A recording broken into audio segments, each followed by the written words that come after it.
നമസ്കാരം കൂട്ടുകാരെ. 2008 പുറത്തിറങ്ങിയ ഒരു British biographical prison drama Bronson യഥാർത്ഥ സംഭവകഥയെ അടിസ്ഥാനമാക്കി ചിത്രീകരിക്കപ്പെട്ട ഈ ചലച്ചിത്രം ഒരു ആർട്ട് ഫിലിമായിട്ടായിരുന്നു ചിത്രീകരിക്കപ്പെട്ടത്. ഒരാളുടെ ജീവിതകഥയുടെ ഒരു ഭാഗമാണ് ഈ സിനിമ പറഞ്ഞു വെക്കുന്നത്. വിശദമായ കഥയിലേക്ക് പോകുന്നതിന് മുമ്പ് സിനിമാ കഥകൾ കേൾക്കാൻ ഇഷ്ടപ്പെടുന്ന പുതിയ കൂട്ടുകാരുണ്ടെങ്കിൽ നമ്മുടെ ചാനൽ ഒന്ന് സബ്സ്ക്രൈബ് ചെയ്യണേ. കൂട്ടുകാർക്ക് ഷെയർ ചെയ്തു കൊടുക്കുകയും കമന്റ് ചെയ്യുകയും ലൈക്ക് ചെയ്യുകയും ചെയ്യൂ. കഥ ആരംഭിക്കുന്നത് തന്നെ 1950കളിലെ ഇംഗ്ലണ്ടിലെ ജീവിതത്തിന്റെ ഒരു ഇല്ലുസ്ട്രേഷനിൽ നിന്നുമാണ്.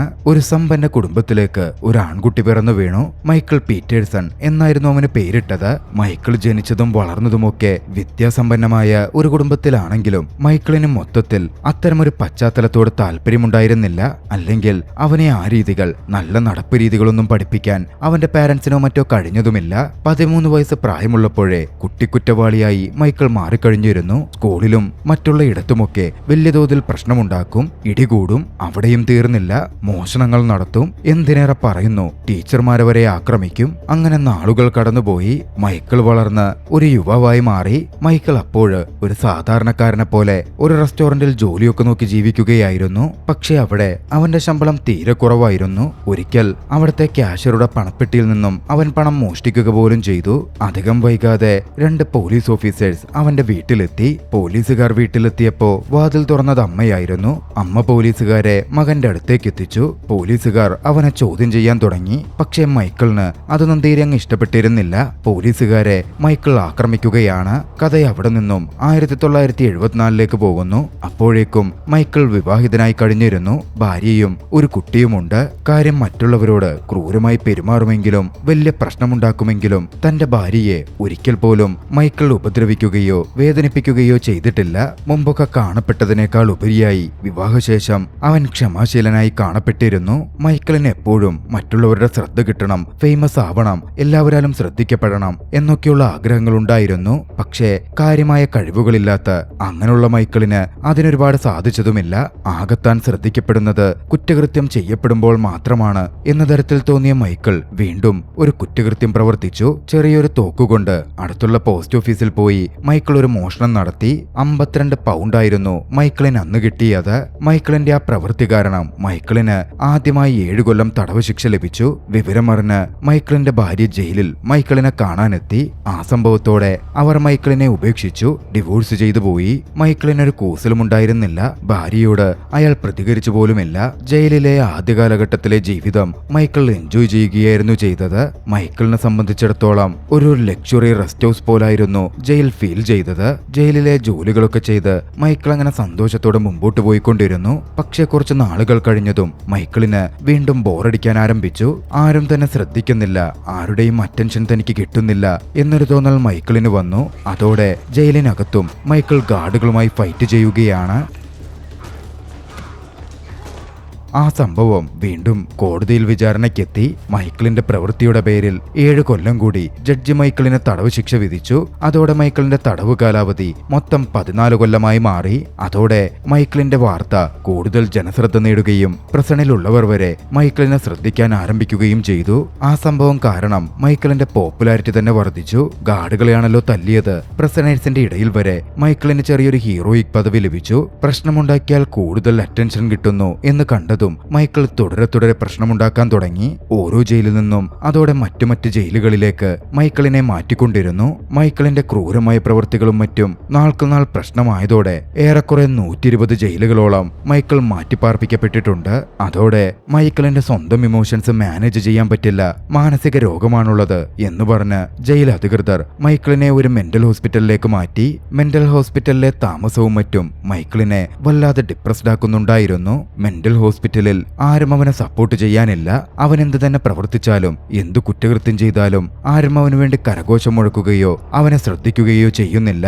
അതിന് പിന്നിൽ നഴ്സുമാരുടെ സംഘമാണ് കാരണവും. മൈക്കിൾ ഒരു പ്രശ്നമുണ്ടാക്കുമ്പോഴേക്കും അവർ വന്ന് മയക്കുമരുന്ന് കുത്തിവെച്ച് മൈക്കിളിനെ മയക്കും. നഴ്സസ് യൂസ് ചെയ്ത് മരുന്നാകട്ടെ മൊത്തത്തിൽ ആളെ തന്നെ തളർത്തുന്ന രീതിയിലുള്ളതായിരുന്നു. ആക്രമണോത്സുകത കാണിക്കുന്ന മാനസിക രോഗികൾക്ക് അതൊന്ന് ശമിപ്പിക്കുവാൻ കൊടുക്കുന്ന മരുന്നായിരുന്നു അത്. ആ മരുന്ന് വലിയ ഫലപ്രാപ്തി പ്രാപ്തി കാണാറുണ്ട്. പൊതുവെ രോഗികൾ ശാന്തരാവുകയും ചിന്തിക്കുകയും ഒക്കെ ചെയ്യുന്ന അവസ്ഥ ആ മരുന്ന് കാരണം ഉണ്ടാവാറുണ്ട്. മൈക്കിളിന്റെ കാര്യത്തിലും ഏറെക്കുറെ അത് സംഭവിച്ചു. ആ മരുന്നിന്റെ തുടർച്ചയായ ഉപയോഗം മൈക്കിളിനെ തളർത്തിയിരുത്തി. മൈക്കിളിന്റെ ബിഹേവിയർ പാറ്റേണിനെ വരെ അത് സാരമായി ബാധിച്ചിരുന്നു. കാര്യമായി മൈക്കിൾ സംസാരിക്കുകയോ ഒന്നും ചെയ്തില്ല. മിക്കപ്പോഴും കിടപ്പ് തന്നെയാണ്. അങ്ങനെ കുറച്ചു നാളുകൾ കഴിഞ്ഞതും അവിടുത്തെ സ്റ്റാഫ് വിചാരിച്ചു മൈക്കിളിനിപ്പോ സ്വന്തം ഇമോഷൻസ് കൺട്രോൾ ചെയ്യാൻ പാകമായെന്ന്. അതോടെ അവർ മരുന്നിന്റെ ഡോസേജ് കുറച്ചു. മൈക്കിൾ അത് നല്ലൊരു അവസരമായി മുമ്പിൽ കണ്ടു. ആ ഇടത്തു നിന്ന് രക്ഷപ്പെടാനുള്ള അവസരം. മൈക്കിൾ പിന്നെ മടിച്ചില്ല. അവിടെ വെച്ച് മൈക്കിൾ പരിചയപ്പെട്ട അവിടുത്തെ ഒരു അന്തേവാസി ഉണ്ടായിരുന്നു. കൊച്ചുകുട്ടികളെ പീഡിപ്പിക്കുന്നയാൾ. അവൻ തന്നെയായിരുന്നു അത് മൈക്കിളിനോട് പറഞ്ഞത്. മൈക്കിൾ അവനെ പണ്ടേ നോട്ടമിട്ടിരുന്നതാണ്. മൈക്കിൾ അയാളെ ക്രൂരമായി ആക്രമിച്ചു. അയാളെ കൊല്ലുന്നതിന്റെ തൊട്ടു മുമ്പ് ഒരാൾ പിടിച്ചു മാറ്റിയതുകൊണ്ട് മാത്രം അയാൾ ജീവനോടെ രക്ഷപ്പെട്ടു.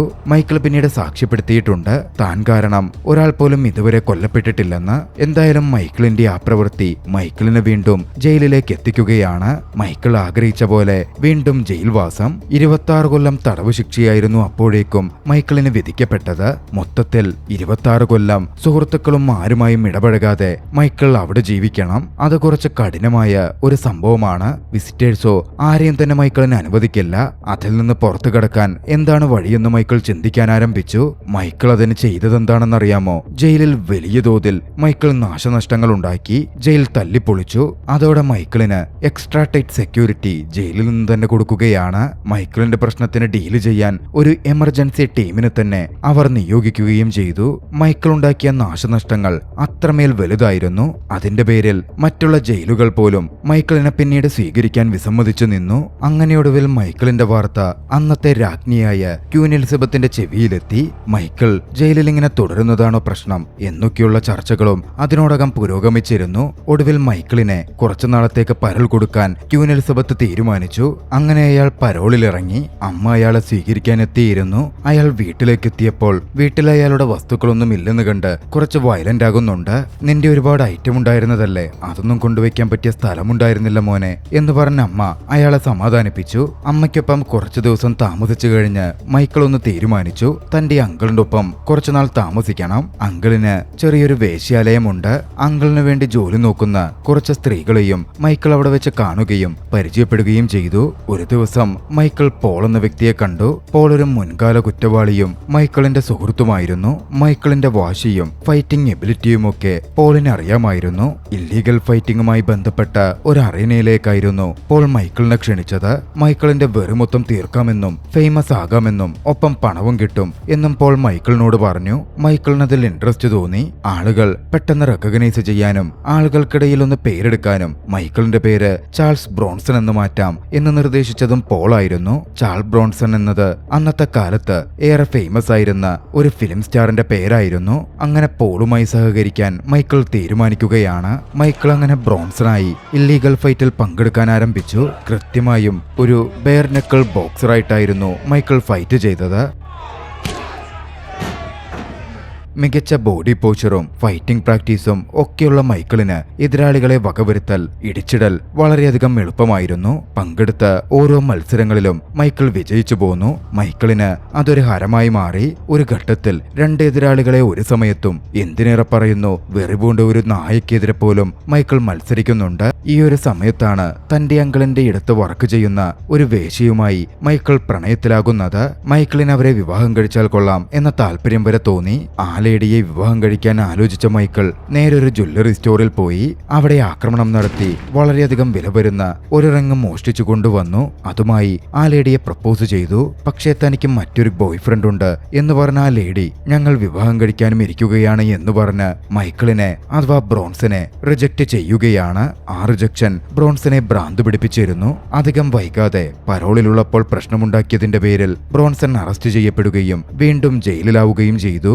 ആകെ പക്ഷേ 69 ദിവസം മാത്രമേ പുറത്ത് ബ്രോൺസൺ ഒരു സാധാരണ ജീവിതം ജീവിച്ചിരുന്നുള്ളൂ. തിരികെ ജയിലിലെത്തി ആദ്യ മാസക്കാലം ബ്രോൺസൺ ഒരു കുഴപ്പമുണ്ടായിരുന്നില്ല, എല്ലാം നോർമലായിരുന്നു. പക്ഷെ വൈകാതെ ബ്രോൺസന്റെ ഭാവം മാറി. വീണ്ടും ജയിലിൽ ബ്രോൺസൺ വിഷയമുണ്ടാക്കാൻ ആരംഭിച്ചു. ഒരു ഘട്ടത്തിൽ തന്റെ സെല്ലിലേക്ക് ബുക്കുമായി എത്തിയ ലൈബ്രറിയനെ ബ്രോൺസൺ ബന്ദിയാക്കി. ബ്രോൺസൺ എന്തു ചെയ്താൽ സെല്ലിന്റെ ഡോർ തുറക്കാനോ ലൈബ്രറിയനെ പുറത്തുവിടാനോ തയ്യാറാക്കുന്നുണ്ടായിരുന്നില്ല. വാർഡൻ പിന്നാലെ ബ്രോൺസനെ കോൾ ചെയ്തു. പക്ഷേ ബ്രോൺസൺ വാർഡനോട് വിലപേശുകയാണ്. താൻ മറ്റൊരു കുറ്റകൃത്യം ചെയ്യാതിരിക്കാൻ വാർഡൻ തനിക്ക് എന്തു ചെയ്തു തരും എന്നായിരുന്നു ബ്രോൺസന്റെ ചോദ്യം. ഗാർഡുകൾ അപ്പോഴേക്കും ബ്രോൺസന്റെ തടവറ ലക്ഷ്യമാക്കി പുറപ്പെട്ടിരുന്നു. ഇതേസമയം ബ്രോൺസൺ ആകട്ടെ ലൈബ്രറിയനോട് ലൈബ്രറിയന്റെ വിശേഷവും കുടുംബകാര്യവും ഒക്കെ ചോദിച്ചിരിക്കുകയായിരുന്നു. ഗാർഡുകൾ എത്താറായി എന്ന് കണ്ടതും ബ്രോൺസൺ ലൈബ്രറിയനടുക്കൽ തന്റെ പക്കലുണ്ടായിരുന്ന പെട്രോളിയം ജെല്ലി തന്റെ ശരീരത്തിൽ മുഴുവനായും പുരട്ടാൻ ആവശ്യപ്പെട്ടു. ഗാർഡുകൾ ആക്രമിക്കാൻ വരുമ്പോൾ തിരികെ ആക്രമിക്കുമ്പോൾ അവനെ പെട്ടെന്ന് പിടികൂടാതിരിക്കാനായിരുന്നു അത്. പക്ഷേ ബ്രോൺസൺ വിചാരിച്ച പോലെ കാര്യങ്ങൾ നടന്നില്ല. ഗാർഡുകൾ ബ്രോൺസനെ വളഞ്ഞിട്ട് പിടിച്ചു, വലിയ രീതിയിൽ മർദ്ദിച്ചു. ബ്രോൺസൺ പക്ഷേ നിർത്താതെ പ്രതികരിക്കുകയും ഫൈറ്റ് ചെയ്യുകയും ചെയ്തുകൊണ്ടിരുന്നു. ബ്രോൺസനെ സംബന്ധിച്ചിടത്തോളം ആളുകൾ ബ്രോൺസനെ ബഹുമാനിക്കുന്നത് ഫൈറ്റ് ചെയ്യുമ്പോൾ മാത്രമാണ് എന്നൊരു ചിന്തയായിരുന്നു അയാൾക്കുണ്ടായിരുന്നത്.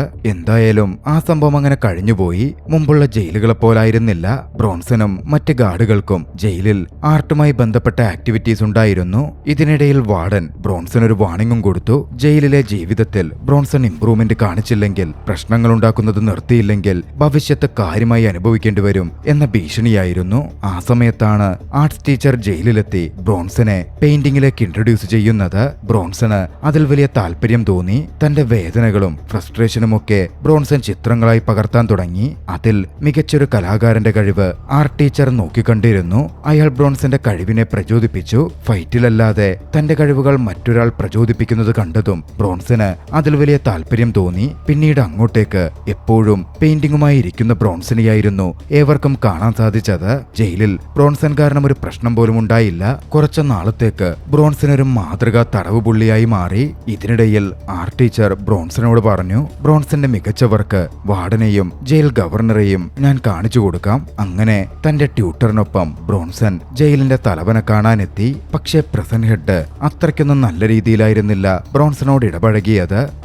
എന്തൊക്കെയാണെങ്കിലും കൊള്ളാം, നീ ഇപ്പോ ജയിലിൽ മര്യാദക്കായല്ലോ എന്ന തരത്തിലായിരുന്നു അയാൾ സംസാരിച്ചത്. ബ്രോൺസന്റെ പെയിന്റിങ്ങിനെ പറ്റി ഒന്നും മൈൻഡ് പോലും ചെയ്യാൻ അയാൾ കൂട്ടാക്കിയില്ല.